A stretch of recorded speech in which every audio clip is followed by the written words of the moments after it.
Higa ka higa kochakore tarik 6 nyaka 12 mar dwe mar abich, Dhialo godo jochiw thieth piny ngima. En thuolo mar miyo duong' jochiw thieth ne tich magitimo ne jopiny e udi kanyakla kod osiptende ka girito jotuo mopogore opogore. Jochiw thieth bende e higni mokalo osekale mathoth ahinya gi muoch midhusi ma COVID-19. Sane ka giywak ni chudo mag osachgi e kind mamoko. Kawuono emene wacho wantiere kod achiel kuom jochiw thieth e kaunti ma Kisumu kawa Dhialo ge kaluwore koda thor mar wach ma higa ni ma bende iwacho ni nurses, our nurses, our future. Bende wami thuolo mar oro ote ne jochiw thieth ma bende osemulo ngima mari. Oimore ahinya kokale kaunti ma Kisumu, Rosemary Odhiambo.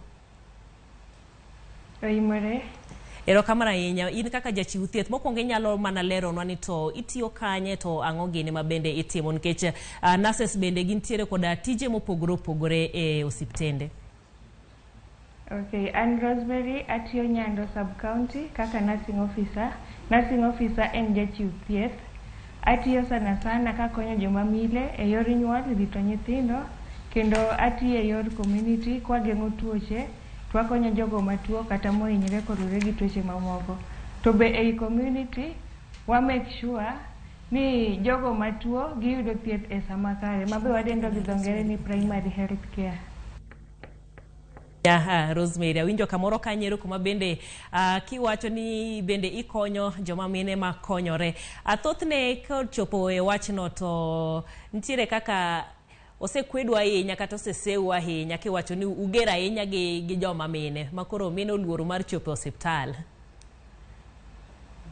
Osewachre kamano, but ing'e ni korka thieth koni tiwacho ni kila ng'ato nigi attitude, to be nitiere gik manyalo miyo attitude mar ng'ato kethre. Attitude en chuny mar ng'ato mar tich. Iyudo ka sana jochiw thieth ohero joma mine, emomiyo iyudo kwaluwogi nyaka e udi twatimo negi gigo madwarre kolingana gi kaka opuonjwa kendo kalingana gi kaka onego bed notimgi. Tiyudo ka samoro tiche mabedo mang'eny, ng'ato bedo overwhelmed kata otiyo to ng'amimiyo thieth ema samoro yudo ka tich koro tek nikech jotuo ng'eny to dwa ni mondo ing'iye kende. Koro ok inyal yudo saa ahinya mondo ibed kode machiegni. But kanyakla twatemo timo gigo duto madwarore kaka owinjore watim. But kuom jogo mawinjo ni samoro wakalo negi kata watimo negi kaka ok owinjore, maybe giyudo ka sechego isetiyo makoro ijony kata nitiere gimi experience marach e yori mar tich. Koro yudo ka maybe chunyi nyalo bedo nong'awre, but giduto te twahero jotuowa, watimo negi maber. Mano tadiera ahinya. Ka bende e jomani duto te nyaka ne uchaka mano kanyero ka uwacho ni en Nurses Week. Nitiere jomoko ba bende kia ni juma mar Dhialo Nurses kata Nurses Week ni en ang'o matimore, ang'o momiyo celebrate Nurses Week? Okay, kulingana gi kaka nurses gin e suptende te kidhiye tibro yudo ni nurses ng'eny molo daktache, to ging'eny molo clinicians, to ging'eny molo jite. Nurses e backbone mar osuptal. To nurses ibro yudo gi e community, ibro yudo gi e suptende matindo, e suptende madongo. Tibro yudo gi nyaka kuonde thieth ma waluongo ni palliative centers kuma warite jotuo moingore ahinya. Koro nurses osechiwore ngima gite, gitiyo gotieno, gitiyo godiochieng', to gichiwo ngima gi ma samoro kata dhi e lunch ok gidhiyo nikech gidwa miyo jotuo thieth makare, to gidwa miyo time gi ne jotuo. Koro mane momiyo higa ka higa wa celebrate nikech ngima wate en mar konyo jotuo. To tijno ok en tich mayot sana. Koro kwa celebrate twawinjo ka chunywa jiwre mondo mi waendelea gi chiwo kony ne jogo duto madwaro kony kwa kuom nurses wa. Kare kabisa. Wach ma bende no okelo midhiero ahinya ne piny mangima. Mano kanyero midhusi mar COVID-19 kinde ma bende nomuoch. Ka bende un kanyakla kod lakteche no wach ni nokale pek modhuro kabisa. Mano kanyero etiyo seche modhuro kabisa kanyakla kod neno gik mopogore opogore kata sandruok ma bende jopiny kale. Kaka nurses, kaka jochiw thieth, bende uyudo kony machielo kaka hocho bang' kale gik makamagi? Wasewinjo matek e tijwa ni sana ndalo COVID, mana kaka niwinjo kilande. Ng'eny jothieth nolalo ngimagi, to ng'eny ji be notuore mang'eny miyud kia gi tuo mibiro godo e odi michak imiyo jogo midago de ot to kata gi mama u kidhi dala tiyudo ka kendo bichak iting'o tuo iwuok kode e osuptal idhi kode ot. Apaka mwakale ahinya kuom gik makamago iyudo ka ichiwo ngimani jotuo sana makoro wiwil gi dendi in iwuon wiwil gi konyruok makori to pok wayudo kimiyowa time mar yudo kaka inyalo dhi ka jahocho. Iyudo ka time madidhi ka jahocho pod idwa dedicate ne jotuo ni mane osuptal mak mana ni samoro iyudo ka koro ingi mabe ng'enywa koro iyudo ka koro gi lose themselves wigi wil gi gin weggi miyud ka be idonje moko nyalo donje kata gik moko depression. Iyudo ka koro ichak iyudo formula moro manyalo konyi mondo mi kop gi kaka dendi dhi gi gik mi ineno but nwakale matek to from kale matek no emomiyo sani wawacho ni our nurses our future nikech wabuild kuom gik manwawinjogo waneno kaka koro wanyalo dhi mbele kwa medo konyo ji kaka piny medo dhi. E future kanyo sama koro ing'iyo ni kinde mabiro sami wacho ni our nurses our future maru kaka jochiw thieth pacho kendie ahinya nyaka ka in jalno mabende ntiere county ma Kisumu king'iyo tarubena mbele chalo nade ober oler koso pod ng'ikruok moko nitie. Anyalo chako gi goero kamano nikech future it was bleak but right now there is a little bit of light waneno ka ntiere some brightness nikech sani kaka wan nurses oyienwa wanyalo somo mwachope level mar PhD wanyalo somo mwachope kiwango mwadwaro. Apaka ma wan godo kende ma pod ok wane ka dhi kodwa maber en ni yudo ka kata ding ni koro wan jotije mag jo county promotion kata yudo kisomo michopo kumidhiye ok obie sama winjore to kata kobiro to ok migo kulingana gi kaka ise qualify. Koro mago apaka moko ma pod chandowa e yor tich to bi yudo ka kata isom michope PhD to sirikal mamalo pok oneno tij nurses maber to be pok gi-recognize ahinya nikech yudo ka kata office moro madi yudo mambele ok inyal yudo joma moko ema pod hold offices gi. Koro daneno ni deber ka gi-recognize tijwa to gimiyowa nafas kaka owinjore mondo wadhigo kulingana gi kaka wasesomo e mbalariany mopogore opogore. E kanyo bende usebedo kuywago wach mar chudo magu ka bende noneno ka report moro nogol ni thoth jochiw thieth ma pacho kendie sani koro uweyo tich Kenya ka kuringo udhie e pinje ma oko. Kenya ok bernu koso chudo ma oko Odhialo ahinya oko moloyo pacho ka?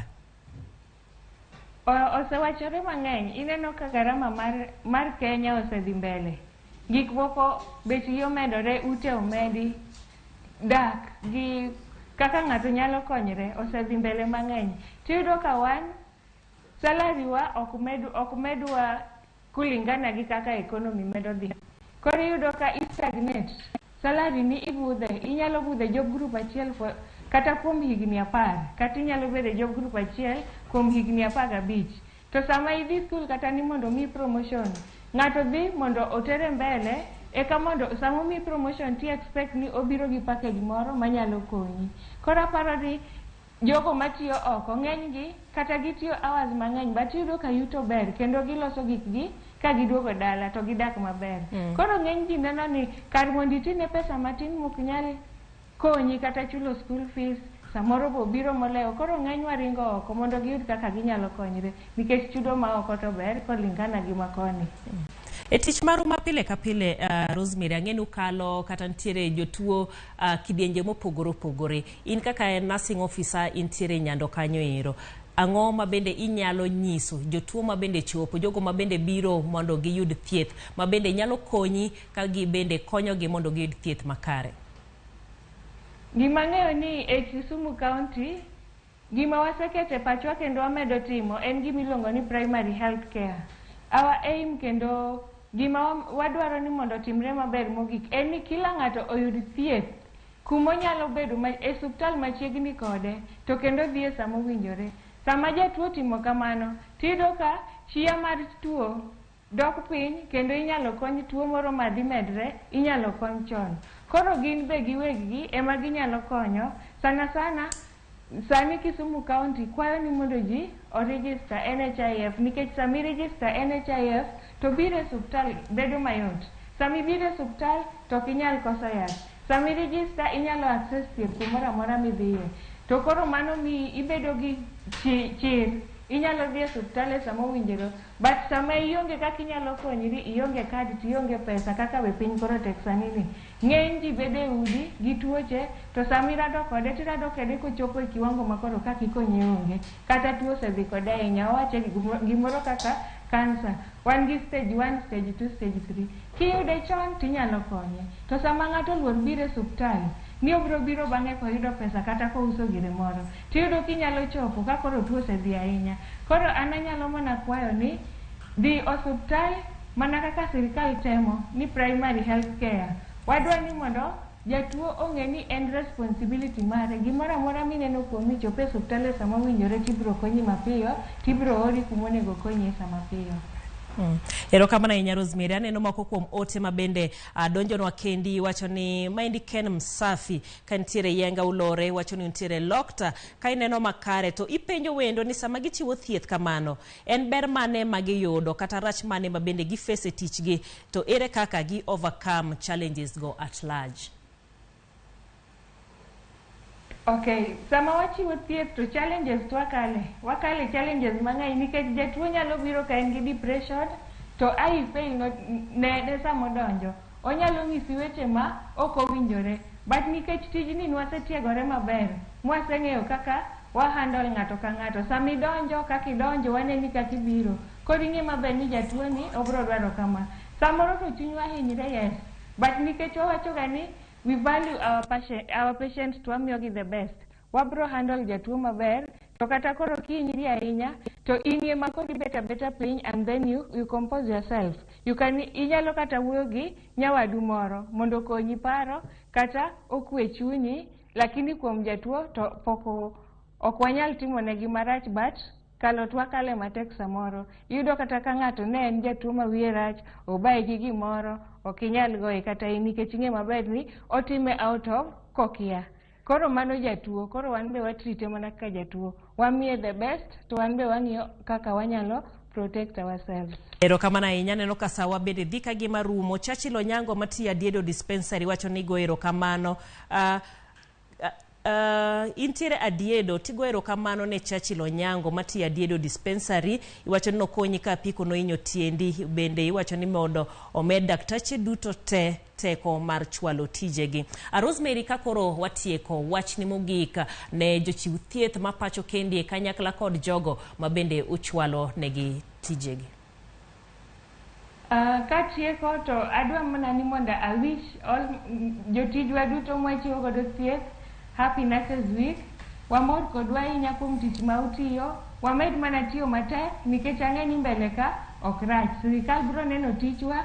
Offices ng'eny Nairobi, nitiere mek immunization, nitiere mag chiwo kony ne mine, nitiere offices kaka mag community. Ng'eny offices gi ang'e ni gin mana mek nurses. To gi kinda gi kaka sirikal oyienwa mwayudo ofis mamalo, tang'e ni chieng' moro achiel wanabed mamor nikech wanayud tich kolingana gi sombwa. Erokamano ahinya. Mano kanyero Rosemary Odhiambo kwa ntiere gode county ma Kisumu kodieche makawuono wadhialo godo jochiw thieth ma pacho kendie osebedo nyasi no ero mabende gibedo ka gidhialo juma mangima mano kochakore tarik 6 nyaka tarik 12 mabende neno odiechieng' manyoro gintiere koda nyasi maduong' e boma ni mano ma Kisumu. Erokamano ahinya. Wageno ni en dhial no ero mabende okrum gi kawuono to biro dhi nyime e kinde duto mudhialo tijeu. Erokamano ahinya. Wadhi yweyo machok pod waduogo koda mathoth.